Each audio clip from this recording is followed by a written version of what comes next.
Ngoran. Transition parfaite pour nous conduire au Dimanche Magazine. Notre invité est avec nous. Aujourd'hui, nous avons souhaité parler de l'élection présidentielle à venir, surtout des préparatifs, notamment du contentieux électoral. Et pour en parler, le porte-parole adjoint de la CEI nous a fait l'honneur de répondre favorablement à notre appel. Je l'ai déjà dit, mais je le répète. Merci encore, Maître Yapobi, d'avoir accepté de venir nous rejoindre ici dans ce plateau. Et si vous le permettez, on va suivre ces images. Elles sont commentées par Sidonie Davila. Démarrée le 10 juin dernier, l'opération d'enrôlement s'est achevée définitivement le 5 juillet. En vue de permettre à bon nombre d'Ivoiriens de s'inscrire massivement sur le listing électoral, la fin de cette opération s'est vue reportée à 2 reprises. Le fichier électoral comprend à ce jour 7 500 035 électeurs, dont 904 956 nouveaux électeurs après le traitement des données recueillies par la CEI. Le traitement consiste d'une part à apurer la liste de toutes les scories contenues dans les données collectées. Ces scories peuvent être soit de nature frauduleuse, soit elles peuvent être des irrégularités imputables à des mauvaises manipulations ou liées à l'ignorance humaine.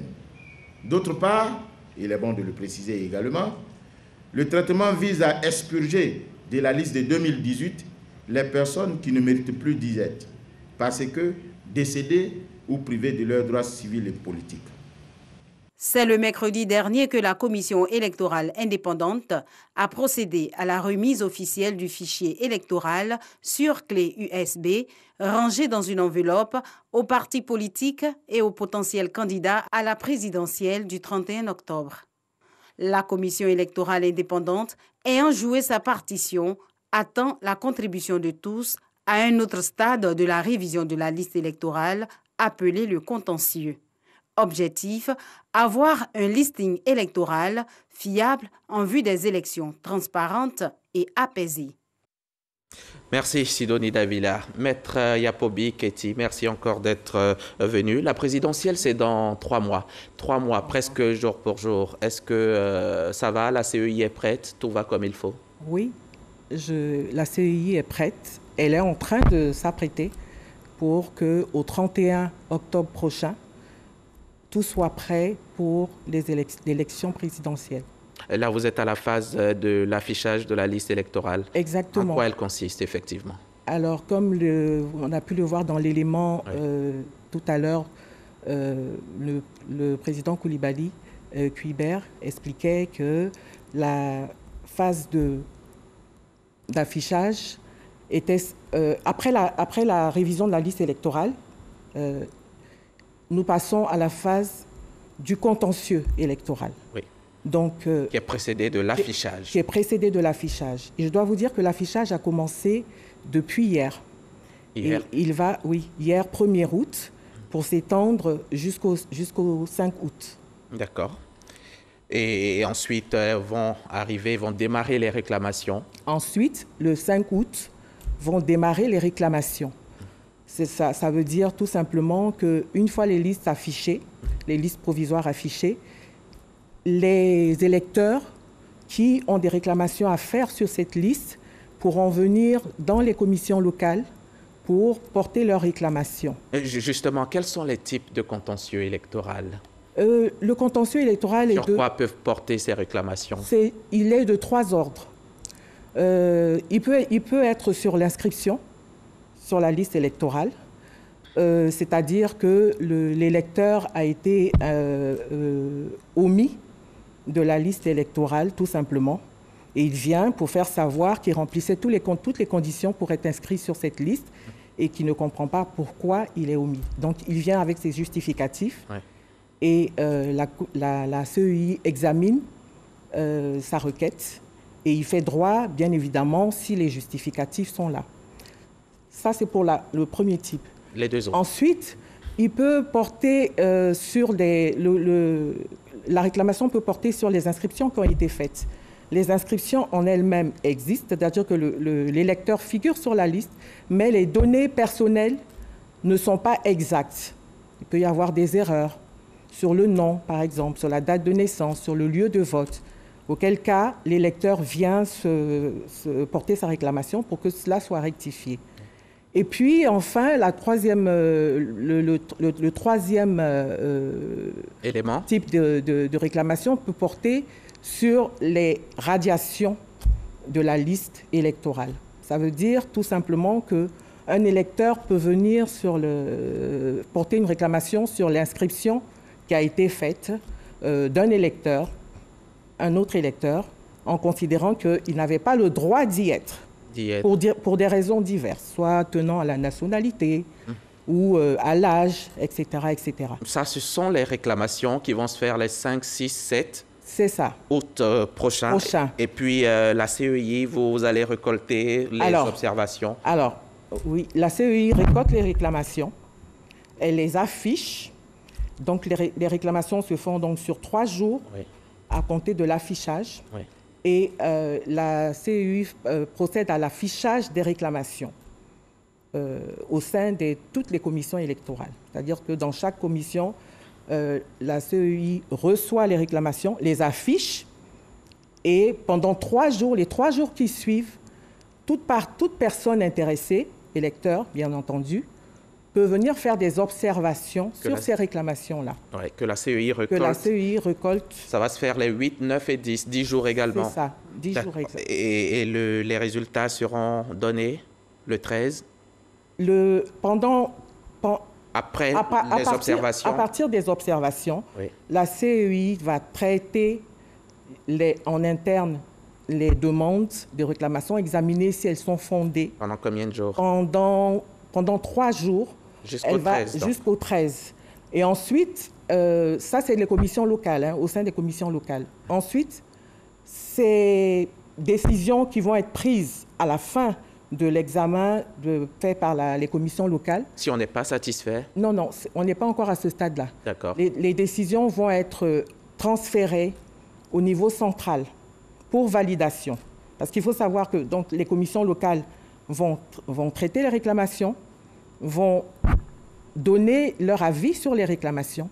Et ensuite, au niveau de la commission centrale, le superviseur de chaque région va valider les différentes décisions qui ont été faites. Ensuite, seulement, l'affichage des décisions se fera autour du 18 août, au plus tard, puisque l'examen se fait au fur et à mesure que les réclamations sont portées au sein de la commission.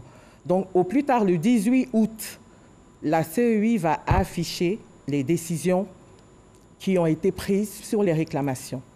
À partir de cet instant, les électeurs qui ne sont pas satisfaits des décisions ont le recours possible devant le tribunal, le président du tribunal compétent du lieu de la circonscription où la décision a été rendue. Et ils ont 3 jours pour saisir la juridiction en question, laquelle juridiction dispose d'un délai de 5 jours pour rendre sa décision. Et le tout pour aboutir à un affichage de liste définitive le 25 août. Le 25 août prochain. D'accord. L'opération l'opération de la révision de la liste électorale s'est faite jusqu'au 5 juillet. Vous en êtes satisfaite? L'institution en est satisfaite? Oui.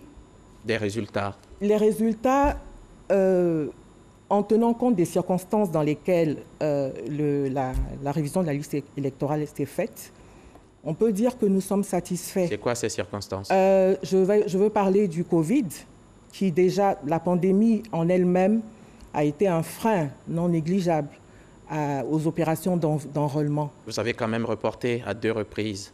Oui, justement, l'enrôlement a été reporté à 2 reprises. Pourquoi?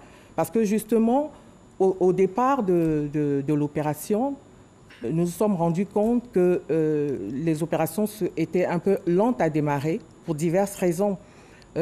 Tout simplement parce que dans certains endroits, l'accès n'était pas facile et que avec les règles les mesures sanitaires, il fallait pouvoir permettre aux uns et aux autres de venir dans les lieux d'enrôlement. Parce qu'il faut savoir qu'au niveau des lieux d'enrôlement, nous avons observé aussi les mesures sanitaires qui font qu'on ne pouvait pas recevoir plus d'un certain nombre de personnes au sein dans les locaux.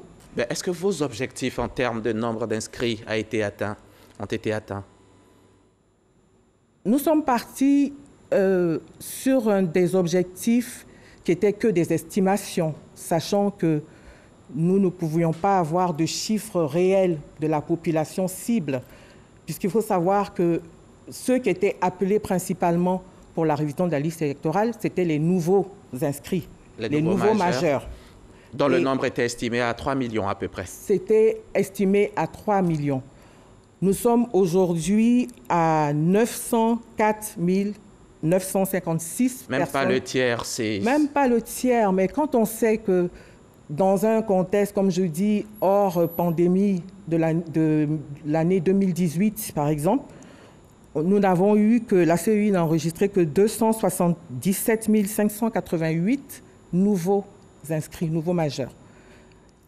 Aujourd'hui, nous en sommes à 906. On peut quand même considérer que le chiffre est satisfaisant, tenant compte et donc, malgré les circonstances que vous avez évoquées, plutôt... malgré les circonstances plutôt défavorables de la pandémie, où les gens étaient plutôt enclins à rester chez eux, déjà, au niveau pour se protéger de la maladie. Alors, il y avait 1 705 000 nouveaux inscrits pour finalement en arriver à 1 645 000. Vous avez fait un certain nettoyage, les doublons ont été retirés. Oui. 7 500 000, donc 35 électeurs pour cette année au lieu de 6 595 000. D'abord, le recensement des électeurs, ça devrait se faire tous les ans. Pourquoi ce n'est pas fait tous les ans?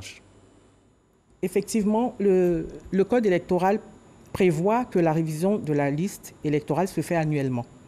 Il faut savoir quand même aussi que la liste électorale, elle est permanente. Et la possibilité de faire les élections, la révision chaque année tient à des conditions financières, bien entendu. Organiser une révision de liste électorale, ça coûte de l'argent. Le législateur, en imposant que ça se fasse tous les ans, n'y a pas pensé? Bien sûr qu'il y a pensé, mais c'est une prescription. On va dire c'est une recommandation du législateur. Mais dans le même temps, il faut savoir que cette liste, elle est permanente. Ça veut dire que la liste, une fois faite, elle vaut jusqu'à la nouvelle révision qui aura été faite. Qui devrait être faite l'année d'après. Malheureusement, il arrive qu'on a 2-3 ans sans révision de liste électorale. Et cette liste électorale que vous venez de mettre sur pied, elle tient? Elle est valable pour les législatives à venir également? Si on considère que les législatives doivent se faire en décembre prochain. Normalement en décembre prochain. Normalement, il y a possibilité que ça ne soit pas fait? Il y a possibilité que ça ne soit pas fait en décembre prochain parce que nous venons de sortir, de faire la révision de la liste électorale. Les présidentielles sont au 31 octobre. Dans le meilleur des cas, on peut tenter de le faire pour la fin décembre. Mais si ce n'est pas fait, nous ne sommes pas en porte-à-faux avec la loi puisque, comme vous le savez, les députés, ils restent à leur poste jusqu'à la nouvelle législature qui sera élue. Donc, il n'y a pas de vide en tant que tel. La présidentielle, il y a possibilité qu'elle soit reportée, compte tenu de ce contexte de crise sanitaire? Nous, au niveau de la CEI, nous savons que la présidentielle doit se faire au 31 octobre. Nous sommes à pied d'œuvre pour que l'élection se fasse le 31 octobre. À notre niveau, on n'a pas d'inquiétude de savoir si on sera prêt ou pas. On vous dit on est prêt, on sera prêt pour le 31 octobre. Après, la décision de report n'appartient pas réellement à la CEI, sauf cas de force majeure à faire constater par la CEI, par le Conseil constitutionnel. Mais aujourd'hui, dans l'environnement que nous avons quand même pu procéder à la révision de la liste électorale. Oui, ça c'est différent. C'est le principal. Il y aura des meetings, les acteurs politiques, les candidats feront de grands meetings, il n'y aura pas de distanciation. Comment vous comptez y réussir?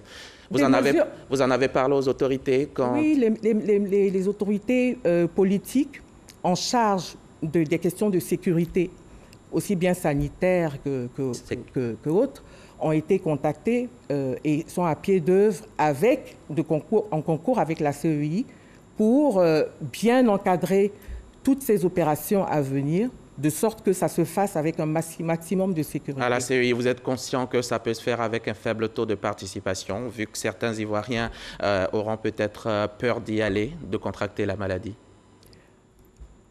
En tout cas, nous faisons tout pour que les conditions sanitaires soient respectées.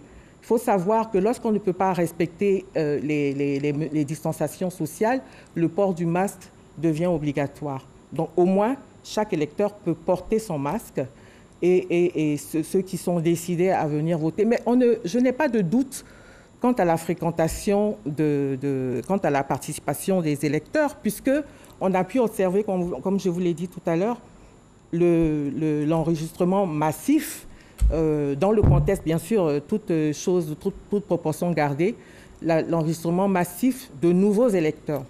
On ne peut pas imaginer que les gens soient venus s'inscrire pour ne pas aller voter. Je crois que ces inscriptions sont le fait de plusieurs facteurs. La sensibilisation faite par la CEI, bien entendu, mais aussi par les acteurs politiques eux-mêmes qui ont appelé leurs électeurs, leurs militants, à se faire enrôler massivement. Le temps qui nous a imparti est à son terme. Dites-nous en une phrase le parrainage citoyen. Dites-nous un mot là-dessus. Le parrainage citoyen, c'est la caution donnée par les électeurs à des candidats à la candidature aux élections présidentielles pour leur inscription comme candidat, leur enregistrement comme candidat à l'élection. C'est quoi l'utilité? L'utilité de l'opportunité. L'opportunité, c'est une participation véritablement citoyenne des électeurs qui vont donner leur caution. Ils ne sont plus en dehors du système où les candidats viennent s'imposer à eux en quelque sorte. Les électeurs, dans le paysage politique actuel, décident, eux, d'apporter leur caution à tel ou tel candidat parce qu'ils veulent voir ce candidat-là dans l'arène politique, justement, pour les présidentielles. Et ça va nécessiter beaucoup de moyens. Déjà que les candidats devront débourser 50 millions de francs CFA. Ils doivent encore sillonner le pays à la recherche de parrains. Ça fait beaucoup d'argent. Pour être président en Côte d'Ivoire, il faut être riche, forcément. Je ne dirais pas ça. Il faut avoir la caution des gens, justement. Mais la caution... Il faut avoir la caution des gens.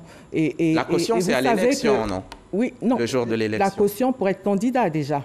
La caution pour être candidat, si vous êtes soutenu massivement pour être candidat, il va sans dire que les personnes qui vous soutiennent feront en sorte que vous puissiez recueillir le maximum de signatures sur l'ensemble du territoire. Merci. Merci, Maître. Maître Yapobi Keti, commissaire central et porte-parole adjoint de la CEI. Vous êtes venu nous parler des différentes étapes à franchir avant la présidentielle du 31 octobre. Nous avons évoqué le contentieux électoral, le parrainage citoyen un tout petit peu et de bien d'autres choses encore. Merci de tous ces éclairages et à très bientôt. Merci, monsieur. Fin de ce journal, fin de ce magazine du dimanche. Nous espérons que vous avez pris plaisir à nous suivre. Dans tous les cas, à RTI1, nous faisons chaque jour l'effort de vous servir le meilleur. Merci de votre confiance et bon dimanche chez vous, bien sûr, dans le respect des gestes barrières.